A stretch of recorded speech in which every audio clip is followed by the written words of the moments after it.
ছাত্র জনতার আন্দোলনের মুখে গত বছরের ৫ই আগস্ট দেশ ছেড়ে ভারতে আশ্রয় নেন তৎকালীন প্রধানমন্ত্রী শেখ হাসিনা। ৩ দিন পর ডক্টর মুহাম্মদ ইউনূসকে প্রধান উপদেষ্টা করে গঠিত হয় অন্তর্বর্তী সরকার।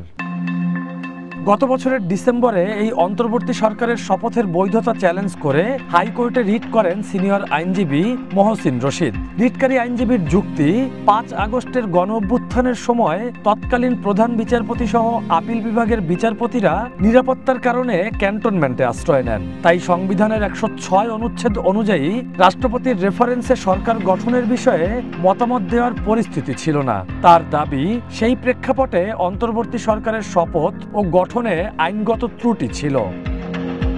বৃহস্পতিবার অন্তর্বর্তী সরকারের শপথের বৈধতা চ্যালেঞ্জ করে করা হাইকোর্টের রায়ের বিরুদ্ধে লিভ টু আপিল খারিজ করে দেয় আপিল বিভাগ। সংবিধান ও জনগণের ইচ্ছায় এই সরকার গঠিত জানিয়ে হাইকোর্টের দেয়া রায়ে একমত জানায় আপিল বেঞ্চ। গণঅভ্যুত্থান পূর্ব সরকার, পরবর্তী সরকার, এটা জনগণের ইচ্ছার প্রতিফলন। জনগণ তার ক্ষমতা নিজের হাতে নিয়ে যেভাবে বলেছেন এই সরকার সেভাবে গঠিত হয়েছে এবং জনগণ নিজেরাই ঠিক করে দিয়েছেন।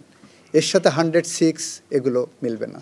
জনগণের প্রতিনিধিরা যখন জনগণের ইচ্ছার বিরুদ্ধে যায়, যখন সমস্ত দ্বার বন্ধ করে দেয়, তখন জনগণ নিজের ক্ষমতা নিজের হাতে নিতে পারে। এই থিওরিটা কিন্তু সারা বিশ্বে স্বীকৃত। এই সরকারের বৈধতা নিয়ে প্রশ্ন তোলার এখতিয়ার কারো নেই বলে মত অ্যাটর্নি জেনারেলের। এমনকি আগামী সংসদেও এই সরকারকে বৈধতা দেওয়ার প্রয়োজন পড়বে না। সেই মিসিং লাইনটা হলো বিজয়ী জনশক্তি, গণঅভ্যুত্থানে বিজয়ী বা মুক্তিযুদ্ধে বিজয়ী জনশক্তি, তারা কিভাবে শাসিত হবে সেটা তারা ডিসাইড করছে। তারা মনে করছে ৭২ সংবিধানকে আমরা বেস ধরে এটাকে সংশোধন পরিবর্ধন করব। আইনজীবীরা বলছেন, জনগণের বিশ্বাসই সরকারকে গ্রহণযোগ্যতা দেয়। গণঅভ্যুত্থানের ম্যান্ডেট নিয়ে গঠিত সরকারের বৈধতা নিয়ে প্রশ্ন তোলার তাই সুযোগ নেই। প্রধানমন্ত্রী পালিয়ে যাবেন, মন্ত্রিসভা পালিয়ে যাবেন, তার সমস্ত সাংবাদিক সবাই পালিয়ে যাবেন, এমন কোনো ফোর্সই কেউ করতে পারে না। এমন একটা প্রয়োজনে, রাষ্ট্রের প্রয়োজনে, নাগরিকদের নিরাপত্তার স্বার্থে, রাষ্ট্রের নিরাপত্তার স্বার্থে এবং সময়ের প্রয়োজনে এই সময় অন্তর্বর্তীকালীন সরকার গঠিত হয়েছে বাংলাদেশের মানুষের রাজনৈতিক দল, ছাত্র জনতা, আন্দোলনকারী, সুশীল সমাজ সবার ঐক্যমতের ভিত্তিতে।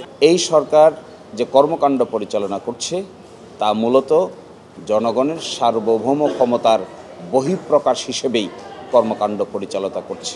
আমাদের উচ্চ আদালত আমাদের সংবিধানের এই মূল মন্ত্র আজকে আবার পুনরায় পুনর্ব্যক্ত করে ঘোষণা করলেন।